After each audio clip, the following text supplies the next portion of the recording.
শিশু পাচারকারী সন্দেহে গণপিটুনি, তেলিয়ামুড়ায় উত্তপ্ত ইচারবিল, রক্তাক্ত অবস্থায় উদ্ধার বিহারী যুবক। তেলিয়ামুড়া থানাধীন ইচারবিল শুলগড়িয়া এলাকায় শনিবার সকালে ঘটে গেল এক চাঞ্চল্যকর ও উত্তেজনাকর ঘটনা। শিশু পাচারকারী সন্দেহে এক অপরিচিত ব্যক্তিকে এলাকাবাসীরা ধরে বেধড়ক মারধর করে, যার ফলে গোটা এলাকায় ছড়িয়ে পড়ে তীব্র উত্তেজনা। স্থানীয় সূত্রে জানা যায়, অপরিচিত ওই ব্যক্তি শিশুদের সঙ্গে সন্দেহজনকভাবে কথাবার্তা বলছিলেন, যা দেখে এলাকাবাসীর মধ্যে সন্দেহ দানা বাঁধে।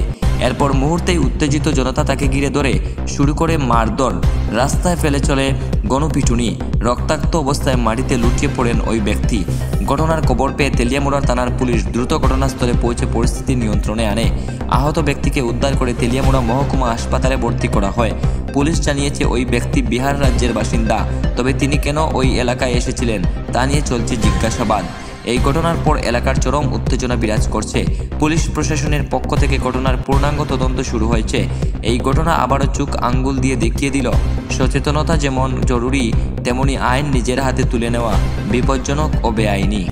ইসারবিলতে কেন হয়েছে, একটা কলাই ছিল যে বাচ্চা লইয়াকে বেড়ে গেছে গা, তারপরে জনসাধারণ ফিরে ওটা দিচ্ছে আর কি। মানে বাচ্চা চোর সন্দেহে নাকি? হ্যাঁ হ্যাঁ, বাচ্চা চোর সন্দেহ। তো কি আপনার প্রাথমিক তদন্ত কী ধরনের বলতেছে? অন্তত মোটামুটি এত বেশি কোনো এফেক্ট হয়েছে না, মোটামুটি মাথার মধ্যে একটু ব্যথা হয়েছে, এক্সরে হয়েছে, মানে রিপোর্ট যায় বোঝা যায়। মানে আদৌ কি বাচ্চা চোর না? তারপরে তো কী করবো, আমরা তো কি আর যেটা কলাই সেটা থেকে গেলাম আর কি, মানে পরে তদন্তর পরে বোঝা যাবে কী হয়ে। হিসাবের কোন জায়গা থেকে? এটা ইসারবিল বাট্টা চুমেন্টের একটু আগে। নামটা পাওয়া গেছে না? নাম তো বিনোদ নাকি বললো এখন, কিন্তু পুরো নাম জানি না, মনে করে যাবে। ত্রিপুরা মনে হইতেছে না? না না, হ্যাঁ বাইরের লোক ছিল।